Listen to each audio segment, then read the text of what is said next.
What's up everyone? Welcome back to the channel. I am Brian and you've guessed it, today I have yet another Azo Equipment Mystery Sample Pack.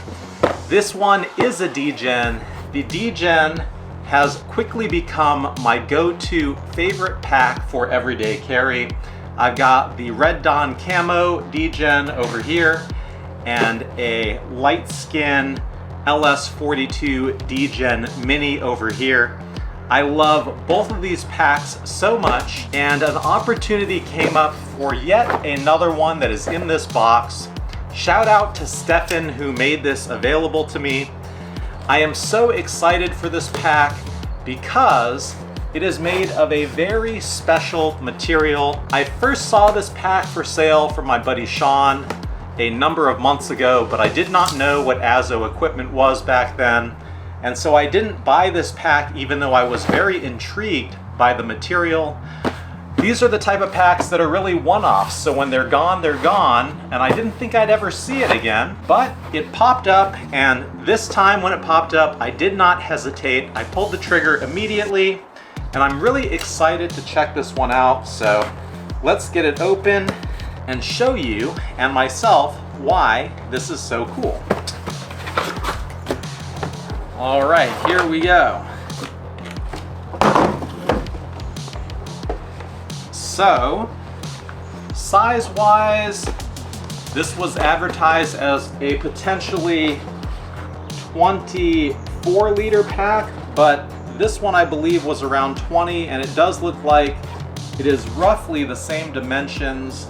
Now the cool thing about this is it's actually made out of a flame retardant material that is 60% Kevlar, 40% PBI, and it's a material that firefighters are familiar with. It is not the type of thing that you would expect to find on a backpack, and I was really intrigued by the concept and I wanted to just get my hands on it because it's the type of thing where you see it in a photo but you have no idea what it actually feels like.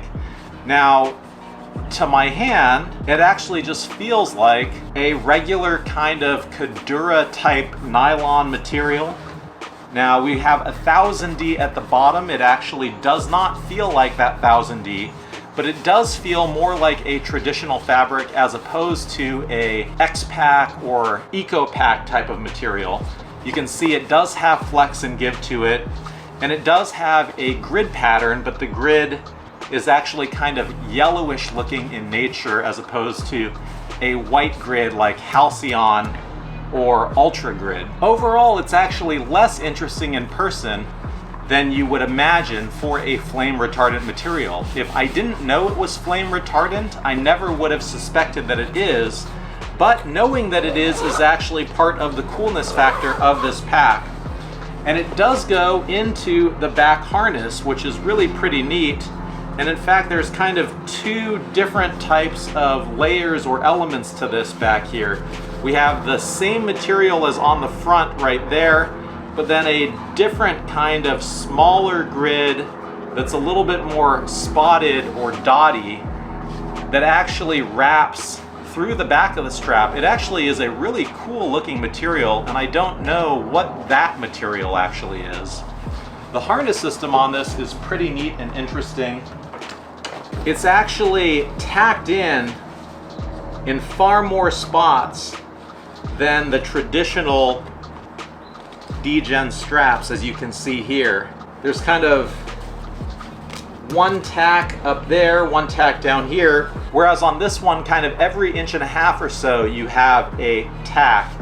And it just makes for a different look. It's just kind of an aesthetic thing, but I like them both. I actually thought just in a vacuum to the naked eye that this was the cooler looking strap, but when you actually throw these on your shoulder, these look actually really nice as well. So I don't know that I have a personal preference, but variety is the spice of life, and I do think this strap does look really good. It does feel thicker and softer ever so slightly to this Red Dawn Dgen. I don't know if that's actually true, I think it is. I think you can visually see it.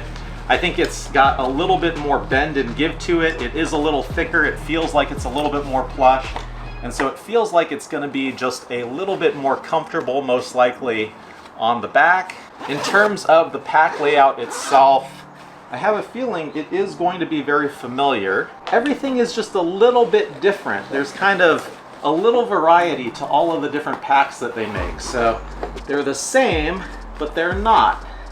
You can see here, the front flap on this opens way further. We've got 2 pockets for organization on this front. And then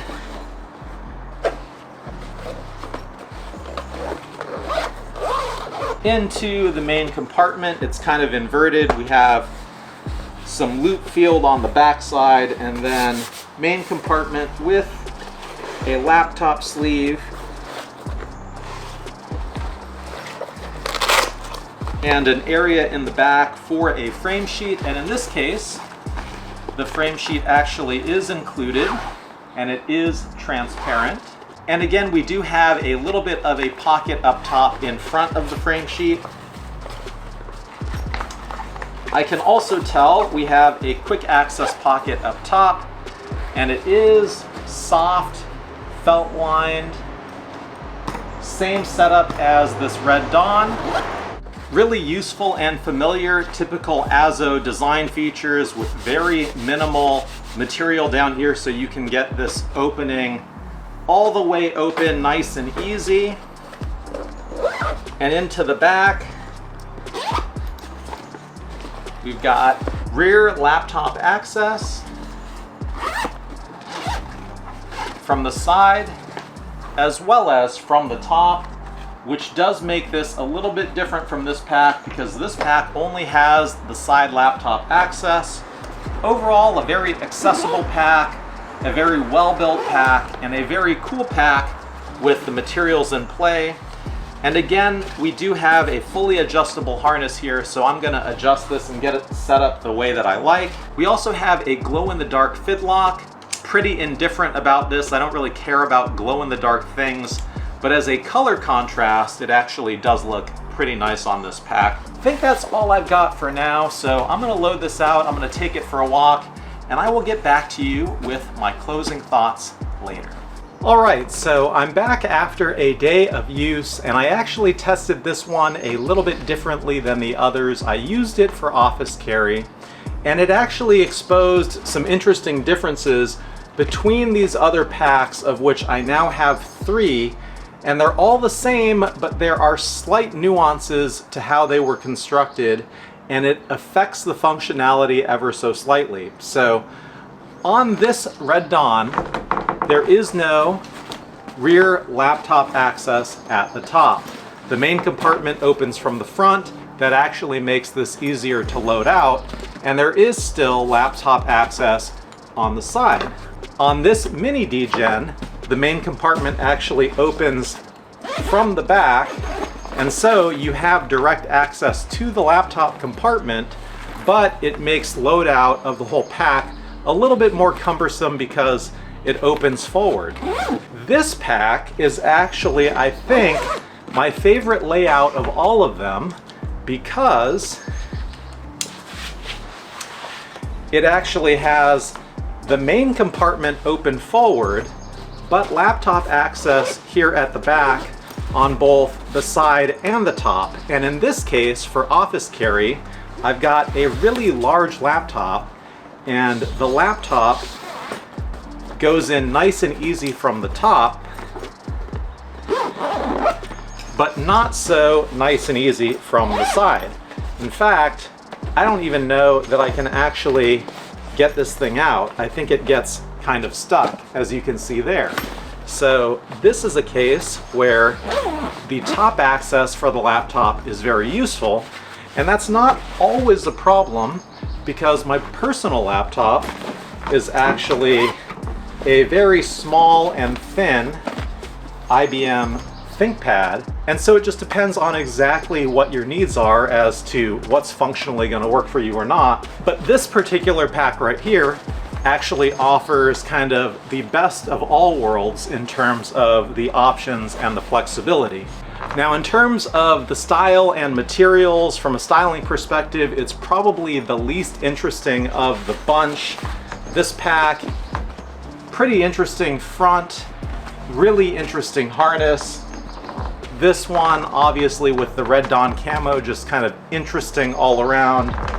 This flame retardant material is a really cool concept. It's completely unnecessary for a backpack, and it's actually not that interesting in person. It actually just kind of feels like a Kadura Ultra Grid type of material. You really need to know what's special about it to make this pack interesting. The harness, I think, is super cool with the smaller grid pattern, and out of all of the harnesses, I do find this one to be the most comfortable. The foam is the thickest, it's the most plush. One notable difference is it doesn't have any plastic in the strap to kind of help the strap hold its form. These other packs, it's a little bit subtle, but there is actually a plastic that kind of starts right there and goes down to about right there to help this strap kind of keep its shape. You can kind of see that.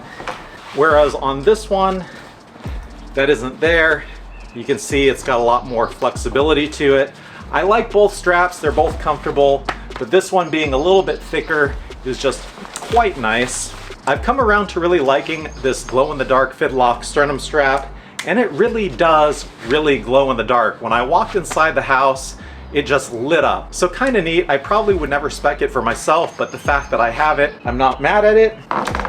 And so this is an interesting one because it probably is my least favorite Dgen, in that if I had to let one go, this would probably be the odd man out, but at the same time, it's still ridiculously cool, and these packs in general are among my favorite, period. That being said, this pack is really interesting. It probably has the best functional layout of the three, and so really I see this just turning into a great workhorse for me, where the other ones will be sort of more special occasion packs, especially the Red Dawn with the white Kadura.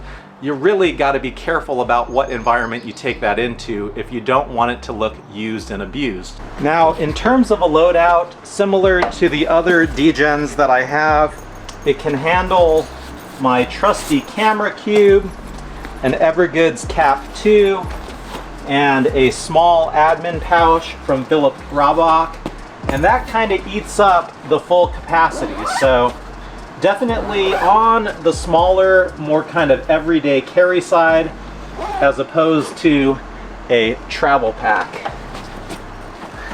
Once again, this is yet another Azo pack that I am incredibly happy with. So what do you guys think of this one? Let me know in the comments. I'd love to hear from you. I love the unique materials that Azo uses across the board. It makes it really hard to be able to spec a custom pack because I just don't know what's out there. If I could, I would visit their factory and just look at everything they have on offer to be able to just come up with ideas and make a really interesting custom pack. Instead, I'm kind of left to buy a whole bunch and evaluate things because there isn't anywhere else in the pack community that you're going to be able to try out a flame retardant Kevlar PBI material on a pack. And so I had to buy this one, I had to get it in hand, and it is quite nice. That's all I've got for this one. Thanks for watching, I appreciate you, and I will see you at the next one soon.